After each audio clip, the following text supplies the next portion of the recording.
In the Arizona desert lies the mining town of Prosperity, once famous for its massive gold output, though its mines have long since shut down. Late one night, a truck transporting chemical substances travels through the area. When the driver suddenly swerves to avoid a rabbit on the road, a container of toxic waste tumbles from the truck and sinks into a nearby pond. The following day, a boy named Joshua goes to the pond to gather crickets. He has no idea the water has been polluted. Joshua keeps several spiders as pets and regularly visits the area to collect insects to feed them. About a week later, his friend Mike comes over. Mike is also fascinated by spiders and wants to see Joshua's collection, though he still flinches when one leaps against a glass enclosure. Mike quickly notices that the spiders have grown far larger than normal. Joshua explains that he's been feeding them what he calls magic crickets, and believes the strange discovery could one day make him wealthy. As they exchange ideas, one of the tarantulas quietly escapes from its tank. Joshua then shows Mike the various species he owns and proudly presents Canula, a dangerous queen spider capable of producing acid that destroys its victims from the inside. After Mike heads off to school, Joshua suddenly realizes that one of his tarantulas has gone missing. He begins searching the room, but the spider finds him first. It climbs onto his back and sinks its fangs into his neck, sending waves of agony through his body. In his panic, Joshua crashes into the shelves, knocking over the remaining enclosures and unintentionally setting all the spiders loose. The spiders begin spreading throughout the room, crawling over every surface, and they even attack Joshua's parrot. The following week, Mike attempts to visit Joshua again, but while passing near the pond, he's stopped by his mother, Samantha, who also serves as the town sheriff. Working alongside Deputy Pete, she's trying to recover the sunken barrel and send it off for laboratory testing to determine what chemical has contaminated the water. Believing the area to be dangerous, Samantha orders Mike into her truck and drives him home. Along the way, they encounter a group of reckless teenagers speeding on their bikes and showing off dangerous stunts. Samantha turns the vehicle around, pulls them over, and takes control of the situation. She tells her daughter, Ashley, to climb into the truck as well, and slaps Brett, the mayor's son, with a fine. That evening, Ashley spends hours talking on the phone without caring that her brother needs to use it. Frustrated, Mike tampers with the wires to make it seem like the phone has stopped working. He then grabs it and tries calling Joshua, but no one picks up. Elsewhere, Joshua's home is now wrapped in thick cobwebs, and his lifeless body has become a feeding source for the spiders, which have grown to the size of dogs. Meanwhile, at the local mall, Mayor Wade announces that the town is facing serious financial trouble. He believes the solution lies in building a new commercial development, but it would require residents to give up their land. The proposal sparks outrage, with many people voicing their opposition, including Chris, the son of the former mine owner who died a decade earlier. Chris has only recently returned to town, and he knows his father once uncovered a rich gold vein inside the mine, which is why he refuses to sell the property. This sparks a heated confrontation between Chris and Mayor Wade that quickly turns physical, ending with Chris punching Wade. Before the fight can get any worse, Sheriff Samantha steps in and separates them. She recalls Chris's long-standing temper and warns him to control himself, though she decides not to arrest him for now. Later that evening at Deputy Pete's home, his cat notices a spider crawling into the air vents and chases after it. At the same time, Pete's wife reaches into the pantry for a can, distracted by an argument with her husband and unaware of the spider lurking inside. Suddenly, they hear their cat yowling from within the vents as disturbing shapes form on the walls, resembling the outlines of a cat and a spider locked together. The sounds move toward the ceiling, the lights flicker, and moments later, the cat's cries abruptly stop. The next morning, Chris talks with his aunt Gladys about the real reason he left town years earlier. It turns out he once badly beat up Samantha's ex-husband. Chris admits he still has feelings for Samantha, and Gladys challenges him to act on them. Meanwhile, Mike tries to sneak out of the house, but discovers his mother has handcuffed his bicycle to stop him. Ashley prepares to leave to meet Brett, and Samantha hands her a taser for protection. Just then, Chris arrives with flowers and asks Samantha out, and she agrees. While they talk, Mike seizes the opportunity to slip out on foot and head to Joshua's house. When he arrives, he's stunned to find the place blanketed in thick webs, yet not a single spider in sight. Joshua and his parrot are gone as well, no bodies, no trace. Behind the house, Mike discovers massive footprints, suggesting the spiders have grown even larger. He then ventures toward the mine entrance, where he finds an enormous spider leg. Spotting a gigantic spider deep inside the cave, he quickly retreats before it notices him. Elsewhere in the mine, Chris is meeting with a group of men, planning to locate his father's hidden gold vein. After work, Chris spots Mike walking along the road and offers him a ride. During the drive, Mike tries to explain what's happening with Joshua's spiders and even shows him the massive leg, but Chris dismisses it as a joke and doesn't take him seriously. Back in the mine, a worker notices his hose is clogged and tries blowing into it, only for a swarm of spiders to pour into his mouth. As the smaller ones scatter, Canula emerges and finishes him off. When Mike finally gets home, he sneaks in through the window but is caught by Samantha. He attempts to warn her about the spiders, but she's furious about him sneaking out and assumes he's inventing stories after watching too much television. That evening, one of Wade's ostriches is killed, sending the rest into a frenzy. Hearing the commotion, Wade steps outside and finds only the bird's stripped bones. He doesn't notice the spider lurking beneath the ground, and one by one, more ostriches vanish around him as if the earth itself is swallowing them. The following day, radio host Heron discusses the growing number of dead animals being discovered in people's homes, spinning wild conspiracy theories on air. Meanwhile, Ashley goes to watch the bikers race again, but Brett keeps her inside his truck, trying to make out with her. When he starts pushing things too far, Ashley stops him, saying she's not ready. Brett ignores her refusal and tries to force himself on her, prompting Ashley to use the taser on his groin. He collapses outside the truck, humiliated and soaked, while claiming she overreacted. Furious, Ashley drives away. Just then, the massive spiders appear, causing Brett to scream in terror. He runs to warn his friends, but they only laugh at him when they see his soaked pants, assuming he's just panicking. Without warning, a spider leaps onto one of the teenagers and kills him instantly, sending the rest into panic. The survivors finally bolt in terror. A few manage to escape on their bikes, but several others aren't so lucky.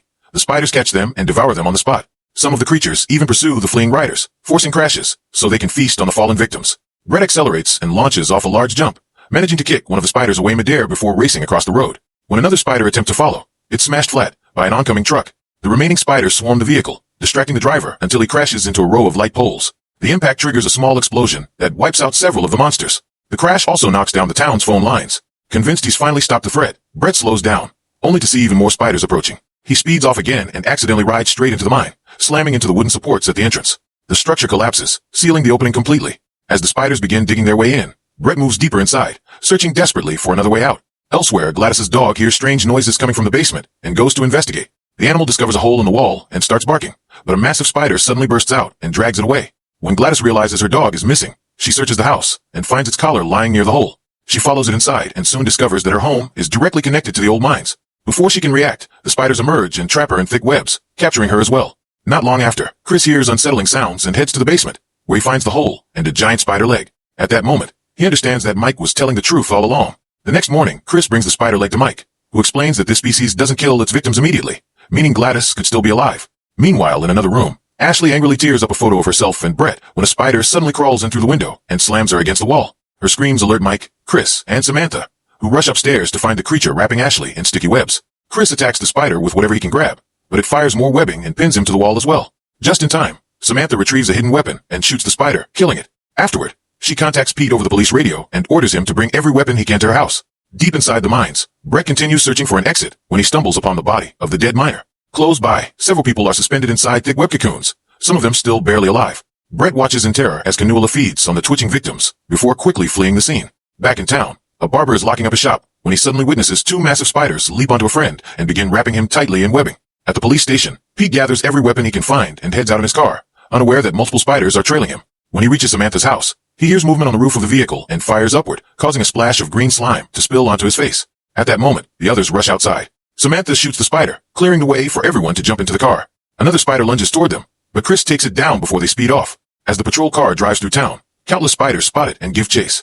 Eventually, the group arrives at Harlan's trailer, where Samantha hijacks his radio show to warn residents about the spreading spider threat. Unfortunately, no one takes her seriously, since Harlan's broadcasts are known for outrageous alien conspiracy stories. Suddenly, a giant tarantula appears and begins violently rocking the trailer while Samantha delivers one final announcement. She urges everyone to gather at the mall, explaining that its thick concrete walls should provide protection. Pete continues firing at the massive spider until it collapses lifelessly to the ground. The trailer crashes down as well, and terrified screams echo over the radio. Almost immediately, another tarantula emerges with a swarm of smaller spiders, forcing the group to flee in their car. Elsewhere in town, another vehicle struggles to stay on the road due to a spider clinging to its roof and eventually crashes. Curious residents step outside to investigate and are horrified to see giant spiders flooding the streets. Panic erupts as people run for their lives while the creatures smash through windows, leap onto rooftops, and attack anyone they can reach. Some spiders emerge from beneath the ground, prompting a man to throw a ladder across the street to reach his car and escape. But the spiders adapt quickly, ripping car doors off to get to their prey. When Samantha's group drives through the town and witnesses the devastation, she uses the police loudspeaker to direct everyone toward the mall. At the mall, only a handful of workers and Wade are present, mistakenly believing the crowd is there to support him. Wade is pleased as people rush inside for safety. Samantha and Pete remain at the entrance, firing at approaching spiders to give the others time to get in. Once everyone is inside, a worker lowers the security gate, forcing Samantha and Pete to dive inside just before it slams shut. After securing all entrances, the survivors argue over their next move. They decide to contact the military, and Wade admits he has a cell phone, though reception is weak. Chris and Heron volunteer to climb onto the roof and use the antenna for a better signal, while everyone else searches the stores for anything that can be used as a weapon. Mike hands Chris several bottles of perfume, explaining that the strong scent might overwhelm the spider's sensitive sense of smell. Within minutes, Chris and Heron reach the roof. As spiders begin scaling the building, Heron holds them off with gunfire, while Chris climbs the antenna and finally gets a signal. However, when he reaches 911, the operator refuses to believe his story. At the same time, the rest of the spider swarm starts slamming into the mall's front gate, slowly weakening it. As the crowd waits anxiously, Ashley notices Wade sneaking out through a back door. She alerts everyone, and a mall worker realizes Wade is heading into the mines through the basement. Samantha orders her children to hide while she and the remaining adults prepare to face the massive tarantula, which finally smashes through the gate. The creature then retreats, allowing hundreds of smaller spiders to pour into the mall through the opening. The survivors open fire, but the sheer number of spiders forces them to retreat toward the basement. Panic consumes the mall as people are killed or wrapped in webs throughout the building. Pete barely reaches the basement in time, lifting a metal shutter just enough to slide underneath. When spiders force their legs through the opening, Pete revs up a chainsaw and slices them off. Down below, the remaining survivors realize Wade has locked the next door, leaving them completely trapped. Up on the roof, the spiders close in on the men, leaving them surrounded. To give the others a chance, Heron leaps off the edge to draw the creatures away, landing in the bushes just as Pete emerges outside. With spiders rushing toward them and the door behind locked from the inside, there's no choice but to run. Down in the mines, Wade is stunned when he runs into Brett. Moments later, the spiders swarm the area. Wade tries to steal Brett's bike to escape, but a spider grabs him and drags him off into the darkness. As even more creatures appear, Brett jumps back on the bike and speeds away. Inside one of the mall stores, the barber cautiously comes out of hiding. He fails to notice a strange, shifting tent nearby until it moves. A spider suddenly reveals itself and lunges at him. Meanwhile, Chris climbs higher up the antenna until he reaches the cables. Using them, he slides down into the ventilation system, which leads straight into the mall. Samantha spots Chris stuck behind a metal grate and helps pull him free before they regroup with the others in the basement. Suddenly, something begins slamming against the door, which quickly gives way. It turns out to be Brett, using small machinery to force his way in. A few spiders follow him inside, but the group opens fire and kills them all. When more spiders begin attacking another entrance, Samantha moves the machinery to block it, then joins the group as they escape through the mine tunnels. As they run underground, Chris smells something strange and realizes it's methane gas, meaning even the smallest spark could cause a massive explosion.